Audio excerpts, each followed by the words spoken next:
எனக்காய் ஜீவன் விட்டவரே, என்னோடு இருக்க இருந்தவரே.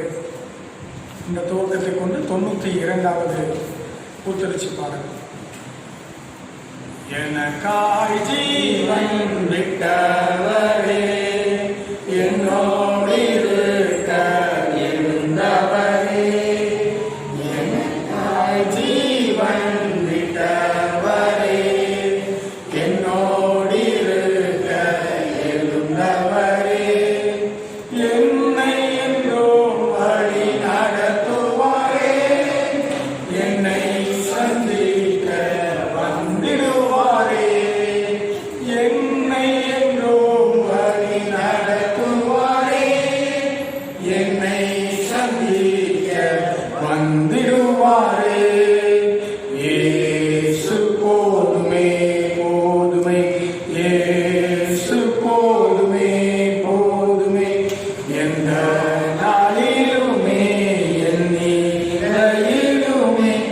எந்த வாழ்வினிலே இயேசு போதுமே. பிசாசின் சோதனை பெருகிட்டாலும் சோர்ந்து போகாமல் முன் செல்லவே.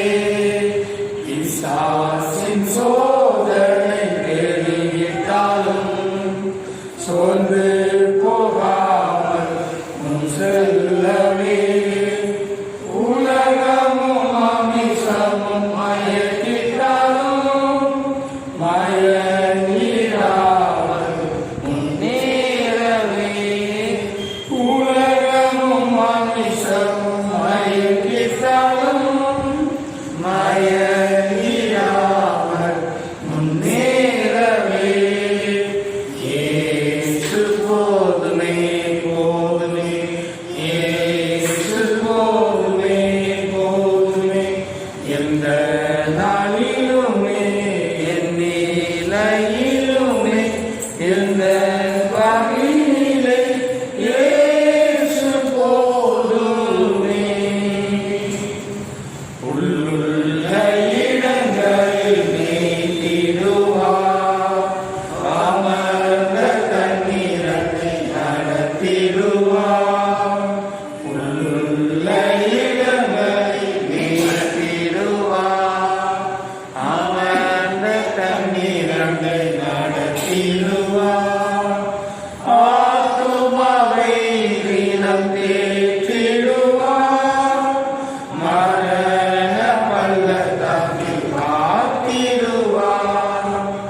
ஆத்துமாவை தினம் தேற்றிடுவார், மரண பள்ளத்தாக்கில் காத்திடுவார்.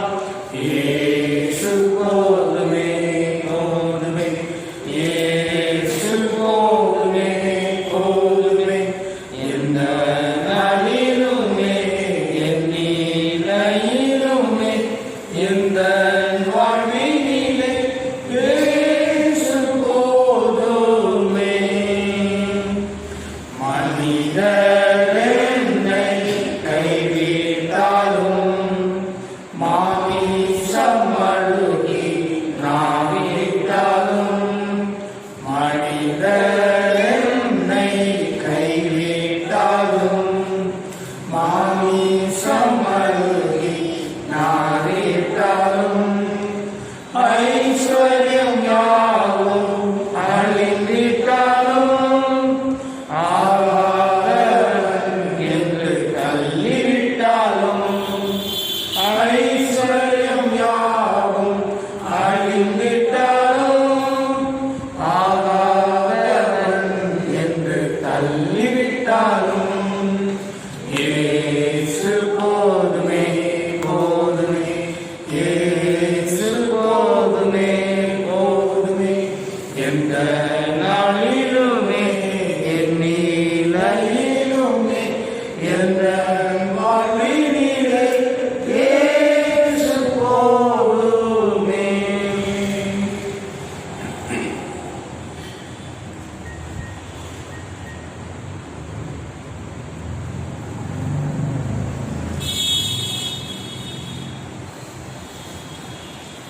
மார்க்கு எழுதின நற்செய்தி நூல் 12வது அதிகாரம் 41வது வசனம் முதல் 13வது அதிகாரம் 2வது வசனம் முடிய.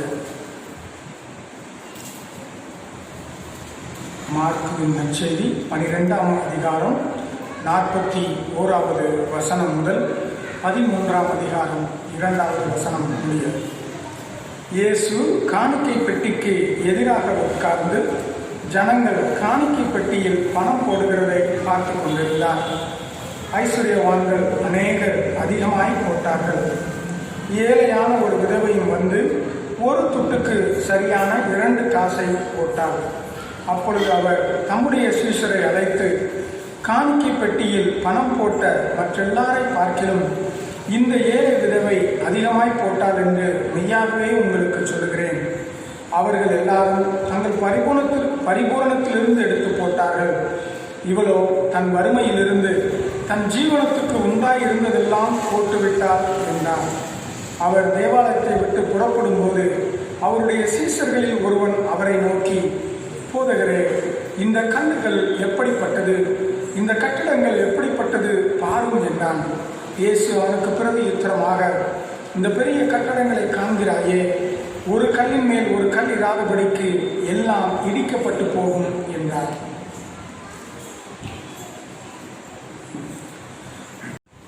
இந்த தூய வாரத்தின் இந்த 2வது நாளை நாம் தியானிக்கும் போது இந்த 2வது நாளுக்குரிய பகுதி மார்க்கு 11வது அதிகாரத்தில் இருந்து துவங்குகிறது. 11வது அதிகாரத்தில் 19வது 20வது வசனத்தில் இருந்து இது 13ஆம் அதிகாரம் வரைக்கும் இந்த பகுதி செல்லுகிறது. இது ஒரு நெடிய பகுதி. இந்த பகுதியில்தான் இயேசு ஏறத்தாழ ஒரு 7 முறை பரிசேயரை சதுசேயருக்கும் ஐயோ என்றோ அல்லது சாபமோ தருகிறார் என்ற குறிப்புகள் இருக்கிறது. அது மாத்திரமல்ல, அவருடைய அதிகாரத்தை குறித்து கேள்வி எழுப்பப்படுகிறது. வரி செலுத்துகின்ற முறையை குறித்து கேள்வி எழுப்பப்படுகிறது. அது மாத்திரமல்ல, பரலோக ராஜ்யத்திலே நித்திய வாழ்விலே எல்லாரும் எப்படி இருப்பார்கள் என்பதை குறித்து கேள்வி எழுப்பப்படுகிறது. கட்டளைகளிலே பிரதான கட்டளை எது, முதன்மையான கட்டளை எது என்றும் கேள்வி எழுப்பப்படுகிறது. இப்படி அநேகம் கேள்விகளை எதிர்கொள்கின்ற நாள் தான் இந்த நாள்.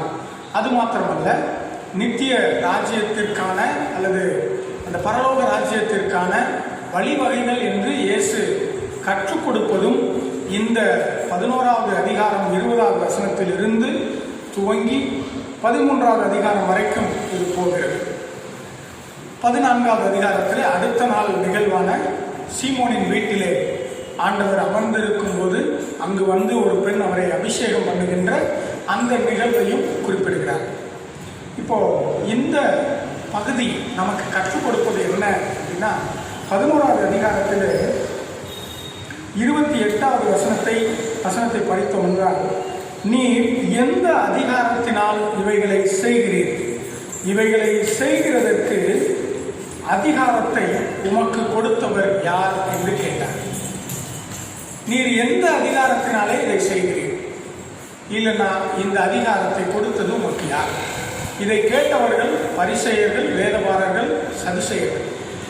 இந்த பரிசேயர்கள், சதுசேயர்கள், வேதபாரகர்கள் என்று சொல்லுகின்ற ஒரு குழுவினர், ஒவ்வொருத்தரும் ஒரு குழுவினர். இந்த குழு எல்லாமே கிபி ஒரு 3ஆம் நூற்றாண்டு, கிமு 3ஆம் நூற்றாண்டிலே உருவானது. கிமு 3ஆம் நூற்றாண்டிலே இதற்கான அவசியம் ஏன் ஏற்பட்டது என்றால், பாபிலோனிலிருந்து நாடு கடத்தப்பட்ட பின்பு அங்கே சிறையிருப்புக்கு சென்ற பின்பு திரும்பி வந்த யூதர்கள் எல்லாரும் கோவிலை மாத்திரமே மையப்படுத்தி வாழ ஆரம்பித்தார்கள். ஆனால் இவர்களை முதலில் அந்த பாபிலோனிய அரசு, மேதிய பெர்சிய அரசுகள் இவைகள் எல்லாம் அரசாண்டு வந்த பிறகு கிரேக்க பேரரசு இவர்களை ஆண்டது. இப்போ கிரேக்க பேரரசின் கீழ் இருக்கும்போதுதான் அநேக எதிர்ப்புகளை இவர்கள் சந்திக்க ஆரம்பித்தார்கள். இதற்கு கிரேக்க பேரரசுக்கு முன்னாடி இருந்த எந்த அரசுமே இவர்களுடைய மத சுதந்திரத்தையோ கடவுள் மீதான நம்பிக்கையோ கேள்வி எழுப்பவில்லை. ஆனால் கிரேக்க பேரரசுடைய காலத்திலே ஒரே மொழி, ஒரே கடவுள் என்பது கட்டாயமாக்கப்பட்டு அது எங்கும் திணிக்கப்பட்டது. ஆகவேதான் ஒரு சிறு கூட்டமாக மக்கள் எழுந்து எதிர்ப்புகளை தெரிவிக்க ஆரம்பித்தார்கள். ஆக அந்த மக்கபேயர் கழகம் என்று அழைக்கப்படுகிறது. இந்த மக்கபேயர்கள் யார் என்றால், இவர்கள் லேவி, அதாவது ஆசாரிய வகுப்பை சேர்ந்தவர்கள். இந்த ஆசாரிய வகுப்பை சேர்ந்த இந்த கூட்டம் கோவிலிலே நிறுத்தின பொற்சிலையை நாங்கள் வணங்க மாட்டோம் என்று சொல்லி ஒரு சிறு கூட்டமாக எழுந்து கொரில்லா போர் முறையை கையாண்டு கிரேக்கர்களிடத்திலிருந்து இந்த சிறு யூதேயா பகுதிக்கு விடுதலையை வாங்குகிறார். ஆகவே அவர்களுடைய அரசாட்சி தொடர்கிறது. அப்போ ஒரு சில பேருக்கு அது ஏற்றுக்கொள்ள முடியவில்லை. ஆசாரியர்கள் என்பவர்கள் ஆலயத்தில் தான் இருக்க வேண்டும், மாறாக அவர்கள் அரசாட்சி செய்யக்கூடாது என்று சொல்லி ஒரு 4 விதமான குழுக்கள் உருவாகிறார்கள். அதிலே ஒருவர் பரிசேயர்கள். இந்த பரிசேயர்கள் யார் என்றால், இவர்கள் முழுக்க முழுக்க சமயத்தை மாத்திரம் பின்பற்றுகின்றவர்கள். நாங்கள் சமயவாதிகள், ஆன்மீகவாதிகள். ஒரு வகையிலே இயேசு கிறிஸ்துவும் ஒரு பரிசேயர், ஒரு வகையிலே பவுலடிகளாரும் பரிசேயர். அதையும் நம்ம வைத்துக் கொள்ள வேண்டும். அடுத்தபடியாக சதுசேயர்கள். யார் இந்த சதுசேயர்கள் என்றால், இவர்கள் ஆன்மீகமும் அரசியலும் இணைந்து ஏறெடுப்பவர்கள். அதாவது பேரரசிலிருந்து பதவியை வாங்கிக் கொள்வார்கள். அந்த பதவியை வைத்துக்கொண்டு ஆலயத்திலும் ஆன்மீகத்திலும் அதிகாரம் செலுத்துபவர்கள் இந்த சதுசேயர்கள். மூன்றாவது குழுவினர் வேத பாரகர்கள். இவங்களை ஸ்கிரைப்ஸ் சொல்லுவாங்க. அதாவது திருமறையை மொழிபெயர்ப்பதற்கோ அல்லது இன்னொரு படி எடுக்கிறதுக்கான அனுமதி பெற்றவர்கள் இவர்கள் மட்டும்தான். ஆகவே இவர்களுக்கு மட்டும்தான் அதை விலக்கி கூறக்கூடிய உரிமையும் இருந்தது. பெரும்பாலும் அந்த உரிமை ஆலயத்திற்குள்ளாக இருந்து அவர்கள் செய்வதற்கான உரிமையாக இருந்தது. அதனால தான் இயேசு கிறிஸ்து ஆலயத்தை விட்டு வெளியே போய் வசனத்தை பேசுறது அவங்களுக்கு பிடிக்கல. ஆண்டவருடைய வசனம் என்று சொல்லப்படுவது ஜெப ஆலயத்தில் மட்டும்தான் பேசப்பட வேண்டும். அங்கு வைத்து மட்டும்தான் அது பிரசங்கிக்கப்பட வேண்டும். ஆனால் இயேசு கிறிஸ்துவோ மலைக்கு போகிறார், படையலுக்கு போகிறார், புல்வெளிக்கு போகிறார், காட்டுக்கு போகிறார். எங்கெல்லாம் மக்கள் அவரை தேடி வருகிறாரோ அங்கெல்லாம் அவர் என்ன செய்கிறார்? அதை பேசுகிறார். அதனால தான் வேத பாரகர்களுக்கு இது ஒரு பெரிய இடி. அவரை ஏற்றுக்கொள்ள முடியவில்லை. அடுத்தது இந்த எசனேயர்கள் என்று ஒரு குழுவினர். யோவான் ஸ்நானகன் இப்படிப்பட்ட ஒரு குழுவை சார்ந்தவர். இவர்கள் கடவுளுடைய மேசியா வருவார் என்று சொல்லி தங்களை தாங்களே மனிதர்களை விட்டு, அதாவது மனித கூட்டங்களை விட்டு காடுகளிலே வாழ்ந்தார்கள். இங்கு சேரவே மறுத்தார்கள். அப்படி ஒரு தனிமைப்படுத்தப்பட்ட கூட்டமாக இருந்தவர்கள் தான் இந்த எசனேயர்கள். இந்த எசனேயர்கள் அப்போ இருந்தாங்களா? இயேசு கிறிஸ்து இருக்கும்போது இருந்தாங்க. ஆனால் இவங்க பெரும்பாலும் என்ன செய்யவில்லை? இயேசு கிறிஸ்துவோடு எதிர்ப்படவில்லை. அவருக்கு நேருக்கு நேர் நின்று அவரை எதிர்க்கவோ செய்யவோ வரவில்லை. ஆனால் இந்த மூன்று குழுவினரோடு எப்போதும் இயேசு கிறிஸ்துவுக்கு போராட்டம் இருந்தது. அந்த அடிப்படையில் தான் எந்த அதிகாரத்தினால் இதை செய்கிறீர் என்று கேள்வி கேட்கிறார். இந்த கேள்வி அதிகாரம் அப்படிங்கிறது யார்கிட்ட இருந்து வர வேண்டும்? அதுதான் அடுத்த ஆண்டவருடைய பதில். அதிகாரம் என்பது யாரிடத்திலிருந்து வர வேண்டும்? கடவுளிடத்திலிருந்து வரக்கூடிய அதிகாரத்தை நான் ஏற்க வேண்டுமா? மனிதரிடத்திலிருந்து நான் பெறக்கூடிய அதிகாரத்தை ஏற்க வேண்டுமா? அதுதான் ரொம்ப பெரிய கேள்வி. ஏனென்றால் இயேசு கிறிஸ்து அதை தான் இவர்களோடு வாதிடுகிறார். கடவுளிடத்திலிருந்து வரக்கூடிய அதிகாரமா, மனிதரிடத்திலிருந்து வரக்கூடிய அதிகாரமா? எந்த அதிகாரத்தோடு இந்த செயல்களை செய்வது? பெரும்பாலும் நம்ம சொல்லுவோம், நமக்கு என்ன இருக்கு, நம்மளால என்ன செய்ய முடியும்? ஒருவேளை திருதுப்புன்னு உங்களை பார்த்து நீங்கள் ஏடிஎம்கே ஓட்டு போடுவீங்களா, டிஎம்கே ஓட்டு போடுவீங்கன்னா நீங்கள் என்ன சொல்வீங்க? கொஞ்சம் கஷ்டம் இல்லை? பொது இடத்துல வச்சு இப்பெல்லாம் கேட்டால் என்கிட்ட கேட்குறவங்கள்டெல்லாம் நான் சொல்லிடுவேன், நான் கம்யூனிஸ்ட்டுக்கு போட்டுருவேன்னு சொல்லி. அது யோசிக்க வேண்டி இருக்கிறது. இதுதான் அதிகாரம். உங்களுடைய அதிகாரம் எங்கிருந்து வருது? பல நேரங்களில் நம்ம என்ன யோசிக்கிறோம்? நமக்கு என்ன அதிகாரம் இருக்குது, நம்மளால் என்ன செய்ய முடியும்? இதுதான் நம்முடைய நிலைமை. உண்மையான நிலைமை இதுதான். அப்போது இந்த நிலையில் இருக்கக்கூடிய நமக்கு நம்மோடு பயணிக்கிற இயேசு கிறிஸ்து என்ன கற்றுத்தருகிறார்? ஏன்னா அங்கே இருக்கக்கூடிய ஆசாரியர்களோ மற்ற பரிசேயர்கள், சதுசேயர்கள், இவர்கள் எல்லாருமே அதிகாரத்தை ரோம ராஜ்யத்திலிருந்து பெற்றவர்கள். ரோம ராஜ்யம் பார்த்து பிரதான ஆசாரியம் யார் என்பதை நிர்ணயிக்கிறது. இவர்கள் பிலாத்துவுக்கு பதில் சொல்லணும். கவர்னர் அங்கே இருக்கக்கூடிய பிலாத்துவுக்கு இவங்க பதில் சொல்லணும். அப்போ இவ்வளோ விஷயங்களும் இருக்கும்போது இவர்களுடைய அதிகாரம் எல்லாமே மனிதர்களிடத்திலிருந்து வந்த அதிகாரம். அதனால தான் ஆண்டவராகிய இயேசு கிறிஸ்து அதை அதிகமாக எதிர்க்கிறார். அவர் எதிர்க்கும் போது சாமானிய மனிதர்களோடு கூட இருந்து அதை எதிர்க்கிறார். அதனால் அவர் என்ன செய்யலை? நேரடியாக நான் உங்கள் அதிகாரத்தை எதிர்க்கிறேன்னு ஒரு நாளும் என்ன சொல்லவே இல்லை. அது எப்படின்னா, இந்த கேள்வி அவரிடத்தில் கேட்கப்படுகிறது, ராயனுக்கு வரி செலுத்துவது நியாயமா இல்லையா? அப்போது இது ஒரு ட்ரிக்கியான கேள்வி. ரெண்டு விதத்தில் இந்த கேள்வியை நாம் புரிந்து கொள்ள வேண்டும். ஒன்று உலகம் சார்ந்து, இன்னொன்று ஆன்மீகம் சார்ந்து. யூதர்களை பொறுத்த வரைக்கும் அவர்களுடைய யாவேக்கு மட்டுமே தலை வணங்குகிறவர்கள்.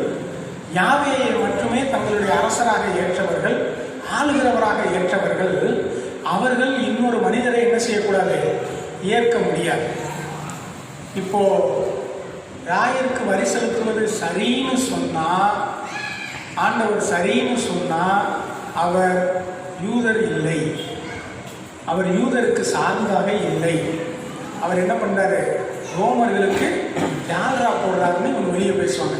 ஆனால் உண்மையிலே போடுறவங்க அவங்க தான். ஆனால் இவர் இது சொல்லுவாங்க.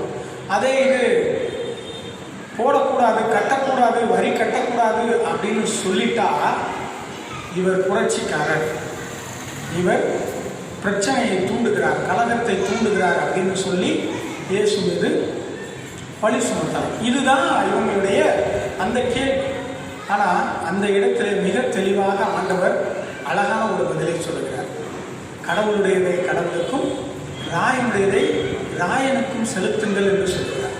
இப்போ கடவுளுடையதை செலுத்துவதிலே ராயன் எங்கிருந்து வருவார்? சீசர் எங்கிருந்து வர முடியும்? கடவுளுக்கும் சீசருக்கும் என்ன இருக்கு? பெரிய பிளவு இருக்கிறது. அப்போ நீங்களும் நானும் கண்டிப்பாக சீசரை சார்ந்து இருக்கவே முடியாது. அதுதான் ஆண்டவருடைய வாதம். அப்போ கிறிஸ்தவர்களுடைய அதிகாரம் என்பது கடவுளை சார்ந்தது, கிறிஸ்துவை பின்பற்றுகிறவருடைய அதிகாரம் என்பது கடவுளை சார்ந்தது. அதனால தான் ஆண்டவர் அழகா கற்றுக் கொடுக்கிறார். அந்த 12வது அதிகாரத்தில் ஒவ்வொரு ஓமையாக அவர் சொல்லிட்டு வரும்போது கடவுளுடைய அதிகாரத்தை ஏற்றுக்கொள்ள வேண்டும். திராட்சை தோட்ட ஓமை அவர் சொல்லுகிறார். ஒருத்தன் வர்றாரு, காசு வாங்க வந்தார், என்ன சொல்கிறார், குத்தகை பணத்தை வாங்க வந்தார், அடிச்சு போட்டாங்க. இன்னொருத்தர் அனுப்புனார், அடிச்சு போட்டாங்க. இன்னொருத்தர் அனுப்புனார், அடிச்சு போட்டாங்க. மகனையே அனுப்புனார், மகனையும் கூட கொலை செய்தார். அப்போ கடவுள் என்ன பண்ணுவார்? அவரே அடிக்க போகிறாரு, கவனமாக இருக்கு. அப்போ என்ன சொல்ல வருகிறார்? கடவுளுடைய அதிகாரத்தை ஏற்றுக்கொள்ளாத மக்களாக அவர்கள் இருக்கிறார்கள். அப்போ நீங்கள் அப்படி இருக்காதீங்க, கடவுள் அனுப்பிய அவருடைய மகனை ஏற்றுக்கொள்ளுங்கள்.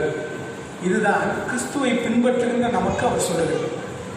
அடுத்தது, நீங்கள் ரோம ராஜ்யத்தை பார்த்து, சீசருக்குரியதை பார்த்து அதையெல்லாம் நம்ம செய்யணுமோ நினச்சி பண்ணிக்கிட்டு இருக்க தேவையில்லை. கடவுளுக்குரியதை ஏற்றுக்கொள்ளுங்கள், கடவுளுடைய அதிகாரத்தை ஏற்றுக்கொள்ளுங்கள், கடவுளுக்குரியதை செய்யுங்கள். நீங்கள் செய்ய வேண்டியது கடவுளுடைய அதிகாரத்தை சார்ந்திருப்பது, கடவுளுடைய அதிகாரத்தை ஏற்றுக்கொள்வது, கடவுளுடைய அதிகாரத்தை சார்ந்து இருப்பது. இப்போ கடவுளுடைய அதிகாரம் அப்படின்னு பேசும்போது நீங்களும் நானும் ஒரு விஷயத்தை புரிஞ்சுக்கணும். இந்த உலகத்தில் இருப்பது போன்ற அதிகாரம் நமக்குள்ளே இருக்கக்கூடாது. அதுதான் அழகாக ஆண்டவர் இயேசு கிறிஸ்து மத்தேயுவில் சொல்வார். இந்த உலகத்திலே இருக்கிறது போல உங்களுக்குள்ளே அப்படி இருக்கல் ஆகாது அப்படின்னு சொல்றார். உங்களுக்குள்ளே அப்படி இருக்கக்கூடாது. இந்த உலகம் இருமாப்பாய் ஆளுகிறார்கள். அவர்கள் அதிகாரம், வன்முறை இதை கையில் வச்சு ஆளுகிறாங்க. அப்போ கடவுளுடைய அதிகாரம் என்பது இதை மையமாக கொண்டது அல்ல, மாறாக அது நம்பிக்கையை மையமாக கொண்டது, அன்பை மையமாக கொண்டது, ஒருவரை ஒருவர் சார்ந்திருப்பதை மையமாக கொண்டது. இதைத்தான் தன்னுடைய சீடர்களுக்கு அவர் கற்றுக் கொடுக்கிறார். கடவுளுடைய அதிகாரத்தை ஏற்றுக்கொள்ள வேண்டும், கடவுளுடைய அதிகாரத்தை சார்ந்து கொள்ள வேண்டும், கடவுளுடைய அதிகாரத்தை செயல்படுத்த வேண்டும். அந்த செயல்படுத்த வேண்டிய அதிகாரத்தை நீங்களும் நானும் எப்படி செயல்படுத்த வேண்டும்? ரொம்ப அழகா காணிக்கை பெட்டிக்கு முன்னாடி உட்கார்ந்து ஏசாமி என்ன சொல்றாரு பார்க்க சொல்றாரு. அங்கே ஒரு ஏழை விதவை 2 காசு போடுகிறார். அதை ஆண்டவர் என்ன செய்கிறார்? அதிகமாய் பாராட்டுகிறார். எல்லாரையும் விட இந்த அம்மா தான் அதிகமாய் போட்டிருக்காங்க. ரொம்ப அழகா அது எப்படி இருக்குன்னா, அந்த அம்மா காணிக்கை போடுறாங்க. போட்டுட்டு போகும்போது அப்பொழுது இயேசு கிறிஸ்து என்ன பண்றார்? தம்முடைய சீடர்களை அழைக்கிறார். அழைத்து காணிக்கை பெட்டியில் பணம் போட்ட அவங்க எல்லார பார்க்கலும் இந்த ஏழை விதவை அதிகமாய் போட்டார். ஏன்னா நாளைக்கு இவளுக்கு என்ன இருக்குன்னே தெரியாது யாருக்கும். நாளைக்கு இவர்கிட்ட காசு இருக்கா இல்லையான்னு கூட தெரியாது. ஆனால் அவ்வளோத்தையும் கொண்டு என்ன செஞ்சுட்டா? காணிக்கை பெட்டியில் போட்டு விட்டார். அவர் சொல்றார், எல்லாரும் விட அதிகமாக போட்டார். உடனே அடுத்த சீசர்கள் என்ன சொல்றாங்க? வெளியே வந்தோடனே, ஆண்டவரே இந்த ஆலயத்தை பாரும், இந்த கல்லுகளை பாரும், இந்த கட்டிடத்தை பாரும் அப்படின்னு சொல்றாங்க. ஆண்டவருக்கு கோபம் வந்துருச்சு. இது எல்லாம் ஒரு கல் மேலே கல் இல்லாதபடி இடிக்கப்பட்டு போகணும்னு சொல்கிறார். ஏன்னா சீசரை அழைத்து நீங்கள் எதை பார்க்க வேண்டும் என்பதை அவர்களுக்கு கற்றுக் கொடுக்கிறார். ஆனால் அவர்களோ எதை பார்க்கிறார்கள்? கல்லுகளையும் கட்டடத்தையும் பார்க்கிறார்கள். அங்கே உள்ளே இருக்கக்கூடிய கஷ்டப்பட்டு கொண்டிருக்கக்கூடிய கரிசனை தேவைப்படுகின்ற விதவையை பார்க்க சொல்லுகிறார் ஆண்டவர். நாளைக்கு அவளுக்குரிய ஜீவனம் கேள்விக்குறியாகிவிட்டது. கிறிஸ்தவர்களாகிய நீங்களும் நானும் அதை கவனிக்க வேண்டும். கிறிஸ்துவின் அடியவர்களாகிய நீங்களும் நானும் அதை பார்க்க வேண்டும். அதுதான் ஆண்டவர் கற்றுக் கொடுப்பது. அப்போ கடவுளுடைய அதிகாரத்தை செயல்படுத்துவது என்று சொல்லும்போது உங்கள் கண்கள் கரிசனையோடு எதை நோக்க வேண்டும்? கட்டடத்தை பார்க்கக்கூடாது, கட்டடத்தில் இருக்கக்கூடிய பிரம்மாண்டத்தை பார்க்கக்கூடாது, அதில் இருக்கக்கூடிய கலை இணையத்தை பார்க்கக்கூடாது. மாறாக யாருக்கு என்ன தேவை, எங்கே தேவை அப்படிங்கிறத பார்க்க வேண்டும். அதுதான் ஆண்டவர் கற்றுக் கொடுப்பது. அப்போ கடவுளுடைய அதிகாரம் என்பது இந்த உலக அதிகாரத்திலிருந்து மாறுபட்டது. இந்த உலக அதிகாரத்தில் போல அது என்ன செய்ய போறதில்லை, ஃபோர்ஸை ஒரு நம்ம வலுக்கட்டாயமாக செய்ய தூண்டுவதில்லை.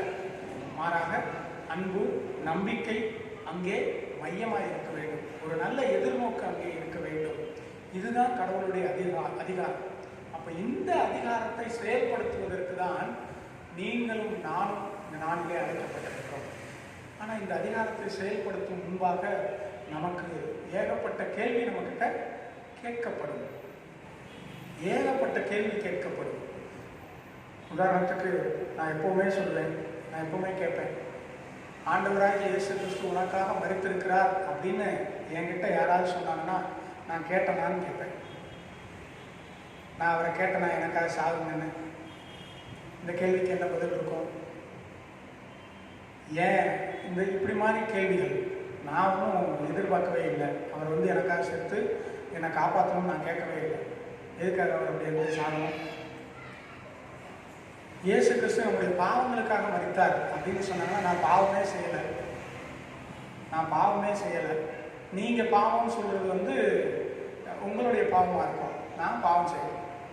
ஏன்னா என்னுடைய பாவம் அப்படிங்கிற புரிதல் வேறு அப்படின்னு நான் சொல்கிறேன். உதாரணத்துக்கு சொல்கிறேன். இந்த மாதிரி பேசக்கூடிய இந்த கேள்விகளை எல்லாம் நீங்களும் நானும் எதிர்கொள்ள வேண்டியிருக்கும். எந்த அதிகாரத்தோடு இவைகளை செய்கிறீர்கள்?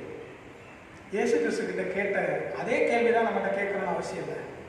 இயேசு கிறிஸ்து எனக்காக இயேசு கிறிஸ்துக்கு எனக்கு என்ன சம்மந்தம் இருக்குது? அவரை மாதிரி நான் ஏன் செயல்படுத்தப்பட வேண்டும்? இப்போ இதுக்கெல்லாம் பதில் என்னதான் இருக்கு?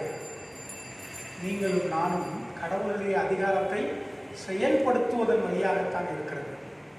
நான் சார்ந்திருக்கிறேன், நான் ஏற்றுக்கொண்டிருக்கிறேன் என்பதோடு மட்டுமல்ல. ஏன்னா இன்னைக்கு இருக்கக்கூடிய கிறிஸ்தவர்கள் பல பேர் நான் கிறிஸ்துவனுடைய அதிகாரத்தை ஏற்றிருக்கிறேன், கிறிஸ்துவை சார்ந்திருக்கிறேன், ஆகவே நான் சொல்லுகிறேன் நீ கேள், நான் உனக்கு சுவிசேஷம் சொல்லுகிறேன் நீ கேள் என்று சொல்கிறார்கள். உடனே கேள்விகள் வர ஆரம்பிச்சது. அதனால் வந்த பிரச்சனைகள் தான் இன்னைக்கு வரைக்கும் நம்ம கஷ்டப்படுகிறோம். ஆனால் அந்த அதிகாரத்தை நாம் முறைப்படி செயல்படுத்தி இருந்தோம் என்றால், ஏழை விதவையினுடைய பிரச்சனையை நம்ம பார்க்க ஆரம்பிச்சிருந்தோம்னா இன்னைக்கு என்ன செஞ்சுருக்கோம்? பல விஷயங்கள் மாறி இருக்கும். நம்ம எல்லாருமே பெரும்பாலும் மிஷினரிகள் வாங்கின நிலத்தை குறித்தும் மிஷினரிகள் கட்டின கோவிலை குறித்தும் தான் பெருமை பாராட்டி கொண்டிருக்கிறோம். ஆகவே இந்த நாள் நமக்கு எச்சரிக்கையின் நாள். ஒரு கல்லின் மேல் கல் இல்லாதபடிக்கு இடிக்கப்பட்டு போகும். ஒருவேளை இந்த ஆலயம் எங்களுடைய காலத்தில் கட்டப்பட்டது அப்படின்னு நம்ம சொன்னோம்னா அந்த பெருமை நமக்குள்ளே வராமல் இருக்க வேண்டும். வந்துச்சுன்னா ஆண்டவர் நமக்கு கொடுக்குற எச்சரிக்கை, இந்த கட்டடம் இடிக்கப்பட்டு போகும். அப்போது நாம் எதை கவனிக்க வேண்டும்? திருச்சபையாக நாம் எதை கண்ணோக்கி பார்க்க வேண்டும்? கடவுளுடைய அதிகாரத்தை ஏற்றிருக்கிறோம், கடவுளுடைய அதிகாரத்தை சார்ந்திருக்கிறோம், கடவுளுடைய அதிகாரத்தை செயல்படுத்துகிறோம் என்று சொல்லும்போது இந்த திருச்சபையாக எதை நோக்கி பார்க்க வேண்டும்?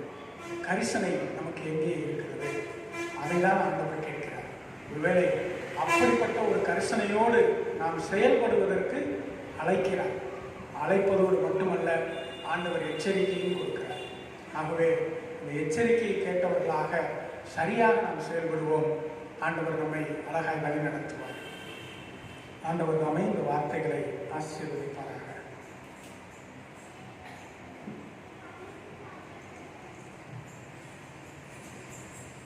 அமர்ந்த வண்ணமாக நாம் யாவரும் 88வது பாமாலை பாடல், இந்த அருள் காலத்தில் கர்த்தரே உன் பாதத்தில் பணிவோம் முழந்தாளில் என்ற 88வது பாமாலை பாடலை பாடுவோம். அப்போது நம்மையும் நம்முடைய காணிக்கைகளையும் கடவுளுடைய சமூகத்திலே அர்ப்பணிப்போம். 88வது பாமாலை பாடல்.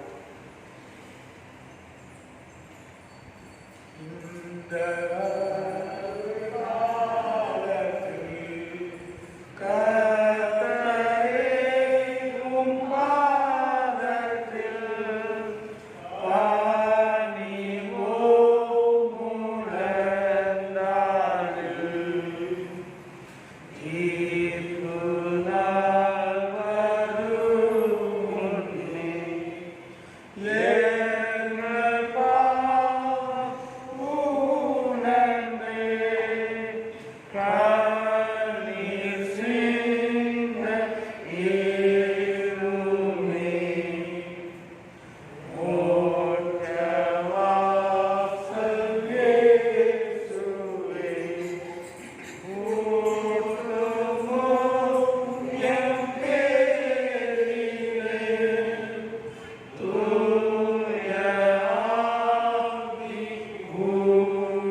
எங்கள் அன்பின் பரலோக பிதாவே, இந்த நாளிலும் கூட நாங்கள் தியானிப்பதற்கு ஏற்ற வார்த்தையை கொடுத்து கடவுளுடைய அதிகாரத்தை ஏற்கிறவர்களாக, சார்கிறவர்களாக, அதை செயல்படுத்துகிறவர்களாக நாங்கள் இருக்க வேண்டும் என்று கற்றுக் கொடுத்ததற்காக நன்றி செலுத்துகிறோம். அதை செயல்படுத்தும் போதும் கிறிஸ்துவனுடைய சீடர்களாக எப்படி செயல்படுத்த வேண்டும், கிறிஸ்துவனுடைய பார்வையை எப்படி இருந்ததோ அப்படி எங்களுக்கும் இருக்க வேண்டும் என்று கற்றுக் கொடுத்ததற்காக நன்றி செலுத்துகிறோம். அந்த கரிசனையுள்ள பார்வையை எங்களுக்கும் தாரும் ஆண்டவரே. அந்த கரிசனையுள்ள பார்வையோடு எங்கள் திருச்சபையை கட்டுகிறவர்களாக நாங்கள் இருக்க உதவி செய்யும் ஆண்டவரே. வெளியான அலங்காரம் அல்ல, உள்ளான மாற்றம்தான் தேவை. அந்த உள்ளான மாற்றத்திற்கு ஏற்ற விதத்திலே நாங்கள் ஒன்றிணைந்து கட்டப்பட எங்களுக்கு உதவி செய்யும். தனிநபராக அல்ல, திருச்சபையாக, ஒரே குடும்பமாக நாங்கள் எல்லாரும் ஒரே மனமுள்ளவர்களாக ஒன்றிணைந்து உம்முடைய அதிகாரத்தை செயல்படுத்த எங்களுக்கு உதவி செய்யும். கர்த்தர் எங்களோடு கூட இருந்து எங்களை வழி நடத்தும். இந்த இரவிலும் கூட எங்களுக்கு தேவையான நல்ல ஓய்வை தந்த ஆசீர்வதியும். காலையிலே நீர் வைத்திருக்கிற எல்லா பணிகளையும் செய்ய கிருபை தாரும். எங்கள் திருச்சபைக்காக அதிகமாக ஜெபிக்கிறோம் ஆண்டவரே. இந்த கொரோனா அதிகமாக பரவி வருகிறது. குறிப்பாக சென்னையிலும் செங்கல்பட்டிலும் அதை சுற்றி இருக்கக்கூடிய பகுதிகளிலும் அதிகமாய் பரவி வருகிறது என்று சொல்லுகிறார்கள். ஆண்டவரே, கடந்த ஆண்டை போல் அல்ல, இந்த ஆண்டிலே கர்த்தருடைய கரம் எங்களை பாதுகாக்க வேண்டும் என்று சொல்லிக்கிறோம். தகப்பனே, ஒருவரும் அந்த தொற்றினாலே வெளியாகக்கூடாது. எந்த விதத்திலும் அது எவ்விதமான பாதிப்பையும் யாருக்கும் ஏற்படுத்தக்கூடாது. ஆண்டவரே, அது மனிதனால் வந்ததோ அல்ல மிருகத்தினால் வந்ததோ எதனால் வந்தது என்பது குறித்தல்ல, கர்த்தர் பாதுகாக்க வேண்டும். எங்கள் எல்லாரையும் பாதுகாக்க வேண்டும். எங்கள் திருச்சபையின் பிள்ளைகள் அநேக வெளிநாடுகளிலே இருக்கிறார்கள். கர்த்தாவே, அவர்களையும் நீர் பாதுகாத்தரணும். வெளி மாநிலங்களிலே இருக்கிறார்கள். ஆண்டவரே, அவர்களையும் நீர் பாதுகாத்தவர்களும் உங்களுடைய பாதுகாப்பின் கரம் அந்த குடும்பங்களோடு இருக்க வேண்டும் என்று அதிகமாக நாங்கள் சொல்லிக்கிறோம். கர்த்தர் இந்த தருணத்தை எங்களுக்கு ஆசீர்வாதமாக்கி தந்தது போல அருமையான அந்த பிள்ளைகளுக்கும் ஒவ்வொரு நாளையும் நீர் ஆசீர்வாதமாக்கி தர வேண்டும். உம்முடைய வார்த்தைகளினாலே பலப்படுத்தப்பட்டவர்களாக உமக்கென்று உம்மை விடாமல் அவர்கள் எப்போதும் இருக்க அவர்கள் உதவி செய்ய வேண்டும் என்று சொல்லிக்கிறோம். ஆண்டவரே, எங்கள் வாழ்வின் தேவைகளை உங்களுடைய கரத்தில் ஒப்புக் கொடுக்கிறோம். ஆண்டவர் எப்போதும் சந்திக்கிறவர், நிறைவாய் தந்து எங்களை வழிநடத்துகிறவர், எந்த சூழ்நிலையிலும் எங்களை கைவிடாதவர். நாங்கள் அதை உண்மையாய் கற்றுக்கொண்டு செய்ய எங்களுக்கு உதவி செய்யும். உங்களுடைய கரத்தில் எங்கள் ஒவ்வொருவரையும் ஒப்புக் கொடுக்கிறோம். ஆண்டவர் வழி நடத்த வேண்டும் என்று எங்கள் அன்பின் கர்த்தர் இயேசு கிறிஸ்துவின் வழியாகவே வேண்டிக் கொள்கிறோம். நல்ல பிதாவே, நம்முடைய ஆண்டவராகிய இயேசு கிறிஸ்துவின் கிருபையும் பிதாவாகிய கடவுளின் அன்பும் தூய ஆவியரின் வழிகாட்டுதலும் வழிநடத்துவதும் நம் ஒவ்வொருவரோடும் என்றென்றும் தங்கி நிலைத்திருப்பதாக. சேர்ந்து சொல்லுவோம். என் ஆத்மாவே கர்த்தரை ஸ்தோத்திரி, என் முழு உள்ளமே அவருடைய பரிசுத்த நாமத்தை ஸ்தோத்திரி. என் ஆத்மாவே கர்த்தரை ஸ்தோத்திரி, கர்த்தர் செய்த சகல உபகாரங்களை மறவாதே. கர்த்தர் உங்களோடு இருப்பாராக. தெய்வீக சமாதானத்தோடு கடந்து